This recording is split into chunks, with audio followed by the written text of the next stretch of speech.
فرمائیں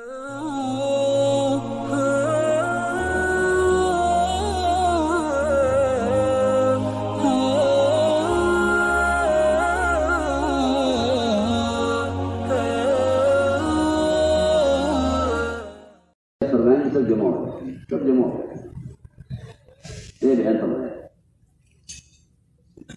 میں عرض کر رہا تھا کہ یہ ایک عادت بن گئی کہ سب سے پہلے تعلیم اور تعلم وہ ذاتی خرچ سے ہٹ گیا ہے، ذاتی کمائی سے۔ جب ذاتی کمائی سے ہٹ جائے گا تو پھر معلم متعلم دونوں کا مجاہدہ ناقص ہو جائے گا۔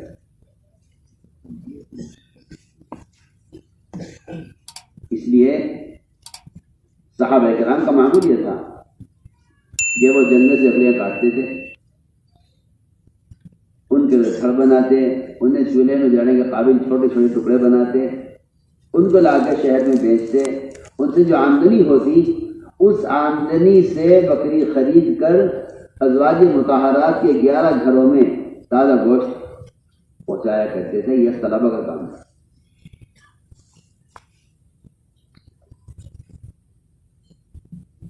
یہ طلبہ کا کام ہے۔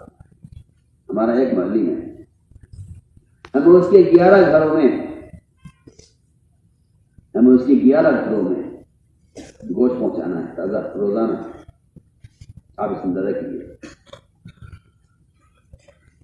یہ طلبہ اپنے اخراجات کا بوجھ نہیں ڈالتے تھے مدرس پر، بلکہ مدرس کی 11 بیویوں کا بوجھ خود اٹھاتے تھے کہ ہم نے اس کو فارغ کیا ہے پڑھنے کے لیے، تو ہم اس کو فارغ کریں اس کی اپنی گھریلو ضروریات سے، ہم ان کو فارغ کریں۔ یہ تھا مزاج۔ تو میں نے ایک بات عرض کی ہے کہ کوئی چیز جب عادت بن جاتی ہے تو وہ ایک عادت اور ایک عذر، ایک معمول بن جاتا ہے، اس سے آدمی سیٹ کر سوچتا نہیں۔